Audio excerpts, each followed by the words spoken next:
guys, my name is Serena Poon, and welcome to my show, Serena Lives. As a celebrity chef, nutritionist, and entrepreneur, I'm incredibly passionate about helping others live their best life through what I call culinary alchemy, which is a combination of education and integrative food and nutrition and healing energy.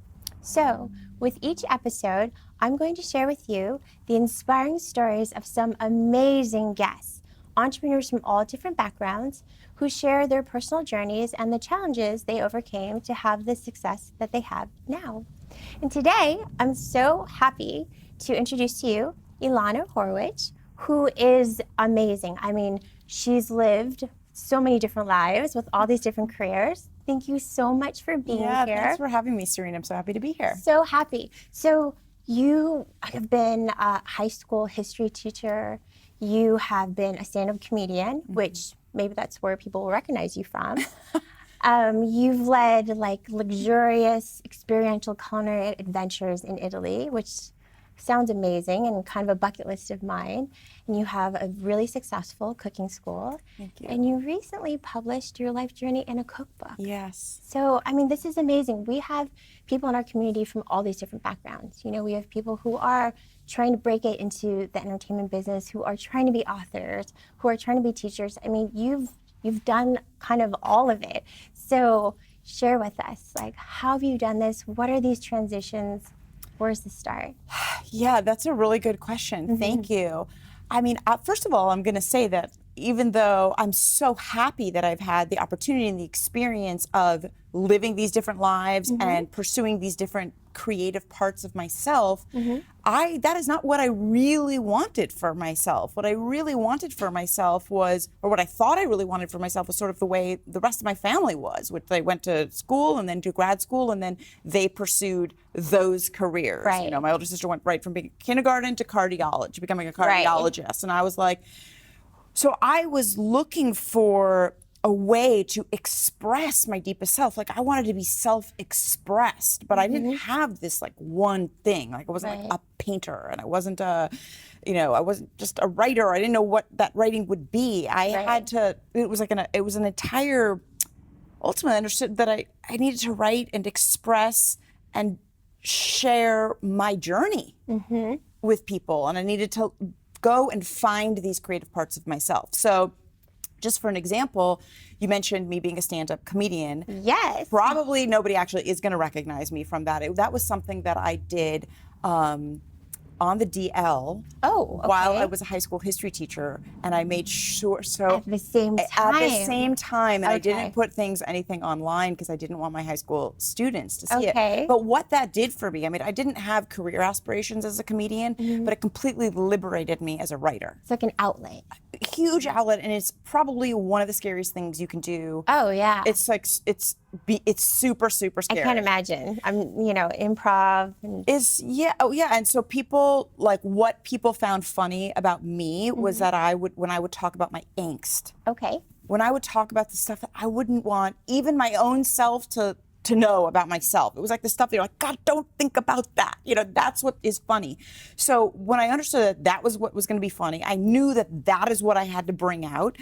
And it liberated me because people laughed. I mean, they were either going to laugh or they were going to be like, or they were going to cringe. The teacher, you were a stand-up comedian, and before this book came to life, you did all these other things. So I did. Before becoming a cooking teacher, I mean, I was mostly an academic high school teacher. Yeah, so that's like a big, left brain, right brain, right? So I'm not entirely sure about that because teaching is really creative. Okay. You have to work with a lot of different people, and people have really different learning styles, and you have to be present with them. So just like I have to be present with my cooking students, people come with a lot of fear. Yeah. They also come with a lot of fear and anxiety coming to a high school history class. You know, they think that they can't learn it. They think it's going to be boring. Right. So you have to show them the passion. You have to show them the way to find joy. Right. So, that's, I think, ultimately where there is that connection, is showing people how to have more joy in their life, how to lead more connected lives, how to be creatively expressed. And that's what I love to do. Yeah, no, I love that. Thank you. So I mean, if let's say there's someone out there who is doing that same thing, who's working either as a teacher or at a desk job, and they want to express themselves creatively. Like, what inspired you? Was there a challenge? What was the pivot that brought you from being a teacher to opening up this cooking school? Well, I mean, I wasn't fulfilled. I mean, what it was like, ultimately, I like honestly felt defeated and even suffered from depression because there was parts of me that was not self-expressed. Right. You know, I ultimately understood that like what I needed was I needed the element of working with my hands. Okay. I needed the element of being a performer, which the teacher allowed me to do. I needed the element of not just teaching things that had already been created, but I needed the element of creating something new. And so I had to find the thing that brought this together. You know, that brought brought my gifts together. And until I had done that, I suffered. So now, that said, how did I keep going? I mean, you have to move through the darkness at times. Sometimes you just have to say, like, I don't know what's next. Like, I don't know what it is, but I know this isn't satisfying to me. And you just have to take a step. Right. You know, and something that I'd love to share is sometimes between these steps, I had to stop and really just take time for myself. Yeah. So important. So important. I think that's actually when you really hear your inner voice, right?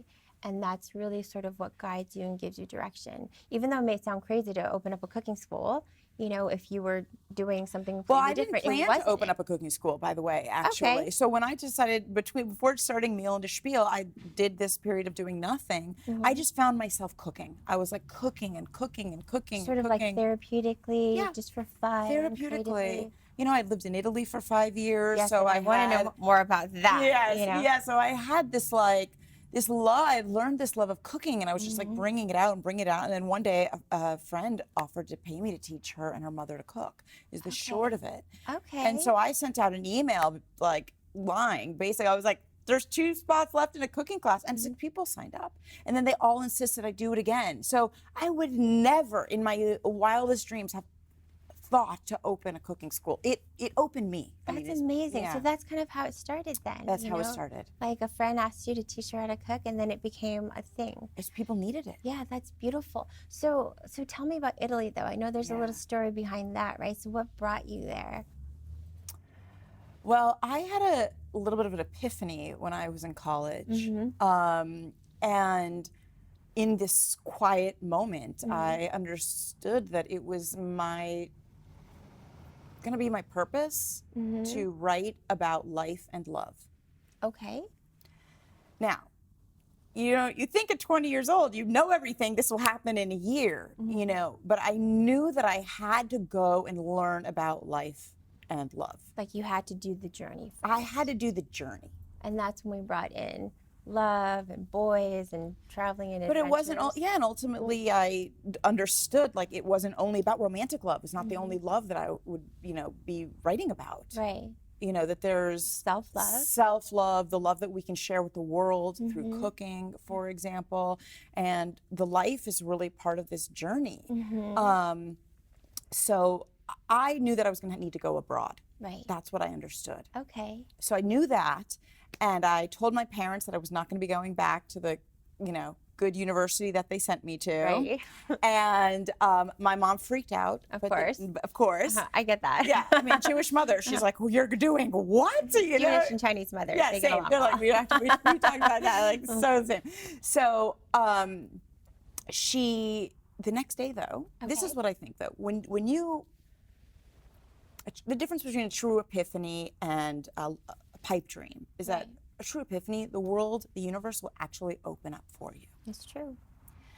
And this just opened up for me to go to Italy. I hadn't even thought about it. My mom comes, she was out of, I just met, you can't believe this. Like, I just met someone who knows someone, blah, blah. There's an opportunity for you in Rome to go live with a family and teach them English. And once I got to Rome, that opportunity fell apart. But then another opportunity opened up for me to go stay in this country house in Tuscany for free, where this old woman happened to be, who's this unbelievable cook, who just completely revolutionized my idea of how cooking should taste and feel. So she was sort of like your She was almost like your master chef, basically, in Italy. She inspired me. It's amazing. She inspired me, and I don't think I would know how much she inspired me until later. I mean, I'm still in touch with her, but that experience of eating her simple tomato sauce alone in a cold stone house overlooking the vineyard, you know, and just with my own wine, being 20 years old, like, how did I end up here? And my senses were blown. I understood there was another way to live life. Sure. I knew that I wanted this in my life, that connection to the senses, that appreciation for beauty. The simplicity of the ingredients and mindfulness and all of that. And you bring all of that into this beautiful book. Thank you. Thank you. Yeah. So some of these recipes that you have in here, are they inspired from, you know, this experience? And what's her name, this woman in Tuscany? Maria Torini. Maria Beautiful. is in here. Yeah, Maria's in this book, and there are a handful of recipes that are Maria's chicken, Maria's crostini. Oh, that's beautiful. Yeah. Oh, and they're fantastic. That's beautiful. But yeah, this is, I mean, the title of the book is Meal and a Spiel, How to Be a Badass in the Kitchen. But inside are the recipes, lessons, and inspirations from an adventurous Jewish girl who lived in Italy. Which I love. Excuse me. Inside are recipes, lessons, and inspirations from an adventurous Jewish girl who lived in Italy and then came back to transform her community into a bunch of badass cooks. So it's Italian food, but it teaches people how to be intuitive cooks, the way the Italians are. Yeah, I love that, because that's sort of that's really the foundation of really good cooking, right? You know, when you're in the kitchen, it's all about intuition. You know, it's all about kind of knowing what pairs well together. So when you're teaching, are you teaching from this book for your cooking classes? Well, sometimes. This only comprises a third of my recipes. Okay. So I also do more books coming. More books coming. Yay. Exactly. You know, I'm a native California. I'm a native Los Angelino. I've been eating healthy without dairy and gluten and all that stuff for a long time before it was popular. So, you know, and I have applied that to different cuisines, because I'm a traveler, so I've applied it to Mexican cuisine, to Thai food, to different things. So I do the same. So yes, yeah. So I teach all kinds of stuff in my classes. Really, what I'm teaching people is to be not scared of the kitchen. You know, to feel empowered to share themselves creatively for themselves, for the family, as a way of making the world a better place. Yeah. We need it. Yeah, we do. We need it. We really do. We do. We all sat down and ate together. Yeah. Delicious food. I mean, we were in a much healthier, happier, peaceful world. 100%. So I wanna just take a look through this book. Please. It's so gorgeous. Let's see. So what are some of your? I guess it's so. Well, beautiful. I'll take you right through right here. You opened right up to, this is pasta that's better than a ressrant. Okay. Which is, of course, you know, naturally I would open up to that page. I love pasta. So but we'll take you to the next chapter in just a moment, which is the counter. But I show people how to whip up pasta sauce like they do every night of the week in Italy. It takes 20 minutes. Yes. It's 3 minutes of prep, 15 minutes of waiting. You know, it's very easy. So that we have delicious stuff in here. But the next chapter, if I can get to it easily, is I can't believe it's not pasta. I love. Yes, because we need that balance. Like here's a sweet potato all'arrabbiata, So which you have is a little bit of both. Yeah, you have the both. traditional, and then you have like the healthy, gluten-free, vegan. but the flavors are traditionally Italian. I love it. Yeah. It's exactly what I like to make as Thank well. you. I can't wait to dive Thank into you. the And there's book. of course tons of spiel in here from my, you know, comedy teaching days. So I love it. thank you. Well, I'm so glad you came on and shared this with us. I've been wanting to get my hands on it and take a look through it. So, okay, tell us where we can find the book. On Amazon.com. Amazon.com. And then where else? At your website and your socials? Yes, on my website at Meal and a Spiel, mealandspiel.com, for tips and recipes and all kinds of stuff. Perfect. And that's your Instagram, your Facebook, all of it? My Instagram, my Facebook, and my website. Oh, good. Yeah. Well, I'm so glad that Elana came today. Thank you so much. And we're really excited about this book. Once again, you can find her at mealandspiel.com and on Amazon. So thank you so much for coming. Thank you. Stay with me for next episode on Serena Loves TV.